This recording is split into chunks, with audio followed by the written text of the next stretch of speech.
संजय गांधी निराधार अनुदान योजना, श्रावण बाळ योजना, विधवा पेन्शन योजना, त्यानंतर वयोवृद्ध योजना, दिव्यांग योजनेच्या सर्व लाभार्थ्यांसाठी अतिशय महत्त्वाचा मुद्दा आज आपण आपल्या व्हिडिओच्या माध्यमातून मांडणार आहोत.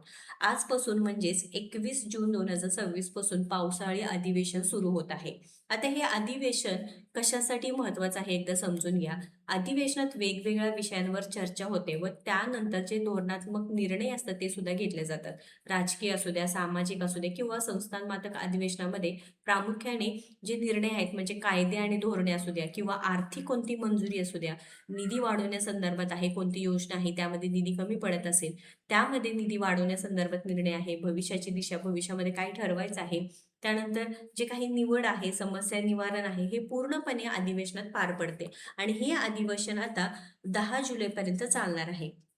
तर मागच्या वेळेस जे अधिवेशन पार पडलं त्यामध्ये दिव्यांग बांधवांसाठी नक्कीच हे महत्त्वाचे निर्णय घेण्यात आले आहेत व त्यामध्ये जे वाढ करण्यात आलं आहे, निधीमध्ये वाढ करण्यात आला आहे, हप्त्यामध्ये वाढ करण्यात आला आहे, जे ऑक्टोबर महिन्यापासून प्रत्येक दिव्यांग बांधवांच्या खात्यामध्ये ₹2,500 वाढ करण्यात आलेली आहे. म्हणजेच जे जुनी योजना होती त्यामध्ये ₹1,500 प्रति महिना प्रति लाभार्थी मिळत होते. मात्र ऑक्टोबर महिन्यापासून जेव्हा माननीय बच्चूभाऊ कडू यांनी सुद्धा आंदोलन पुकारले, अनेक इथे भरपूर सारे प्रयत्न केल्यानंतर अनेकांनी सपोर्ट सुद्धा केलं. माननीय बच्चूभाऊ कडू यांचे नेमकं म्हणजे त्यांनी धरून ठेवलं, की दिव्यांग बांधवांना व विधवा पेन्शन योजनेच्या लाभार्थ्यांना हे पैसे वाढवण्यासाठी व त्यानंतर इथे दिव्यांग बांधवांच्या ₹2,500 मध्ये वाढ करण्यात आले आहे.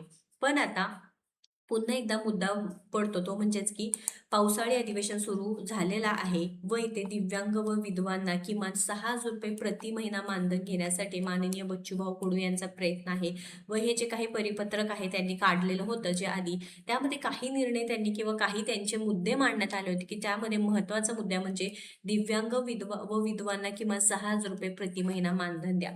पण इथे सरसकट सगळ्यांना म्हणजे निराधार योजनेच्या विधवा पेन्शन योजना असू द्या किंवा श्रावण बाळ योजना आहे, वयोवृद्ध योजना आहे, सर्व योजनेच्या लाभार्थ्यांना हे ₹6,000 देणे गरजेचं आहे. कारण महागाई इतकी वाढलेली आहे. औषध पाण्याचा खर्च असू द्या किंवा दिव्यांग बांधवांसाठी खर्च असू द्या. विधवा पेन्शन योजनेच्या लाभार्थ्यांना ना कोणाचा आधार असतो, निराधार योजनेच्या लाभार्थ्यांना ना कोणाचा आधार असतो.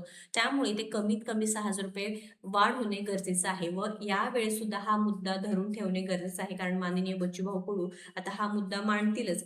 अधिवेशनात जेव्हा हा मुद्दा मांडतीलच, त्यावेळेस नक्कीच इथे लवकरात लवकर निर्णय घेणे गरजेचं आहे. तुम्हाला काय वाटतं नक्कीच कमेंट करून सांगायचं आहे. कारण आपल्याला गरज आहे दिव्यांग असू द्या, विधवा पेन्शन योजनेच्या लाभार्थ्यांना असू द्या किंवा वयोवृद्ध योजनेच्या लाभार्थ्यांना हे पेन्शन वाढणे गरजेचं आहे. आता ₹1,500 मध्ये काय होतं आणि ते सुद्धा ₹1,500 वेळेवर वितरण होत नाही व असं सुद्धा लाभार्थ्यांचं म्हणणं आहे, की सरकार हे निराधार योजनेच्या लाभार्थ्यांची जे काही व्यवस्थापन आहे किंवा जे काळजी आहे घेत नाही. कारण निराधार योजनेचे पैसे कधीच वेळेवर जमा होत नाही, असे सुद्धा लाभार्थ्यांचं म्हणणं आहे.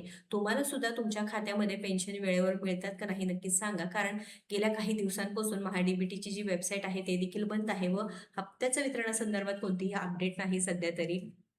तर आता लाभार्थी मित्रांनो, तुम्हाला काय वाटतं, की हे अधिवेशनात म्हणजे पावसाळी अधिवेशनात हा महत्त्वपूर्ण निर्णय झाला पाहिजे का? तुमचं सुद्धा मत नक्कीच मांडा. कारण जे पावसाळी अधिवेशनात निर्णय होईल तेच पुढे चालून आता योजनेमध्ये लागू होतील व या योजनेच्या नुसार म्हणजे 10 जुलैपर्यंत एकदा तरी हे निर्णय होणं गरजेचं असणार आहे व प्रत्येक लाभार्थ्यांना हे हप्ता वाढ होणं गरजेचं आहे.